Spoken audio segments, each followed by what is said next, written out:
Já parou para pensar no que uma abelha, um tubarão e a árvore mais próxima têm em comum? Parece que nada, né?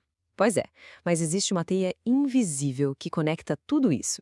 E é justamente sobre essa teia que a gente vai conversar hoje, a biodiversidade. Vamos mergulhar nessa incrível variedade da vida para entender como ela se organiza e, claro, qual é o nosso papel nessa história toda.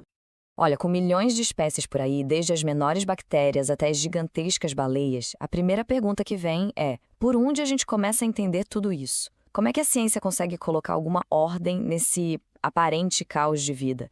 É exatamente essa questão que vamos desvendar agora. Então, vamos começar pelo básico, né?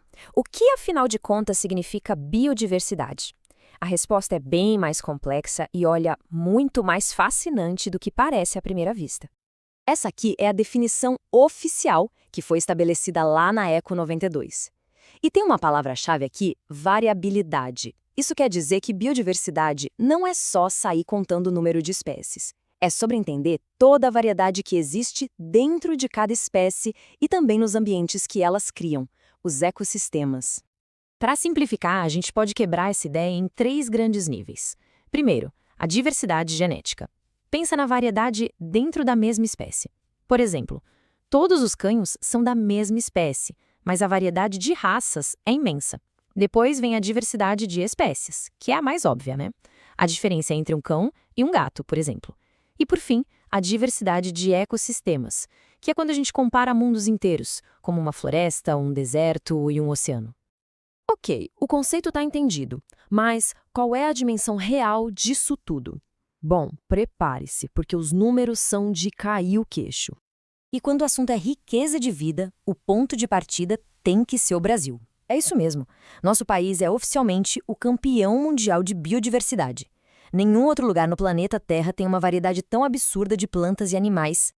E só para ter uma ideia do que isso significa, olha esse número. São mais de 103 mil espécies de animais conhecidas pela ciência só no Brasil.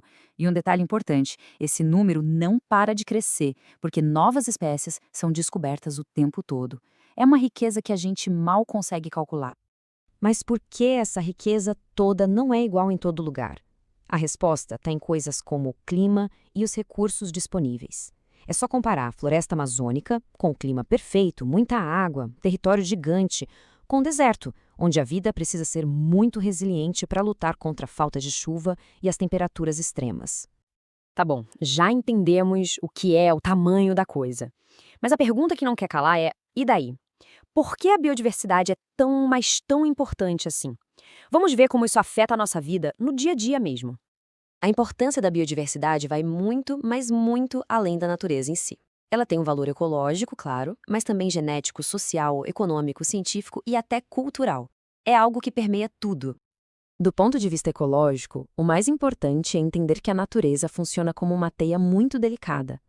Cada espécie, não importa o tamanho, tem uma função. Se a gente tira um único fio dessa teia, ou seja, se uma espécie é extinta, o impacto pode se espalhar em cascata, desequilibrando o sistema todo. E na economia? Pensa só, a comida que a gente come, os remédios que salvam vidas, muitos deles derivados de plantas raras, até os cosméticos que usamos. Quase tudo vem da natureza de alguma forma. Então, preservar a biodiversidade é, na prática, garantir que a gente vai ter esses recursos essenciais no futuro. Certo. A vida é imensa e fundamental para a gente. Mas como os cientistas conseguem organizar essa bagunça toda? Pois é, existe um sistema, quase como um grande catálogo, para essa biblioteca gigantesca que é a vida. E essa ferramenta de organização se chama taxonomia. Eu gosto muito dessa analogia. Se a natureza fosse uma biblioteca gigante, a taxonomia seria o sistema de catalogação, aquele que permite a gente encontrar cada livro, ou seja, cada espécie, e entender como um se relaciona com o outro. E esse catálogo segue uma hierarquia, com 7 níveis principais, indo do mais geral até o mais específico. Para ajudar a lembrar a ordem, tem até um macete, um mnemônico famoso, reficofage. É só lembrar de reino, filo, classe, ordem, família, gênero e espécie. Uma dica que ajuda bastante. Para deixar isso mais concreto, vamos pegar um exemplo que todo mundo conhece, o cão doméstico. Ele está lá no reino animal, no filo dos cordados, na classe dos mamíferos e assim por diante. até a gente chegar no nome científico dele, que é único: Canis familiaris. Isso mostra como cada ser vivo tem um endereço certinho nesse sistema da vida. Bom, agora que a gente já entendeu o que é a biodiversidade, por que ela é tão importante e como a ciência a organiza, falta a última peça desse quebra-cabeça. Qual é o nosso papel nisso tudo? A verdade, infelizmente, é que essa teia da vida está muito ameaçada, e principalmente por causa de ações humanas. O desmatamento que destrói lares de milhares de espécies, a poluição que contamina tudo, e a exploração exagerada de recursos, que está levando muitos seres vivos ao limite, à beira da extinção. Então, fica aqui a reflexão. O Dia Internacional da Biodiversidade serve para nos lembrar que entender toda essa organização complexa não é só um exercício de curiosidade, é, na verdade, um chamado para a ação. A questão que fica no ar é: como a gente pode transformar todo esse conhecimento em atitudes reais para proteger de verdade essa teia incrível da vida?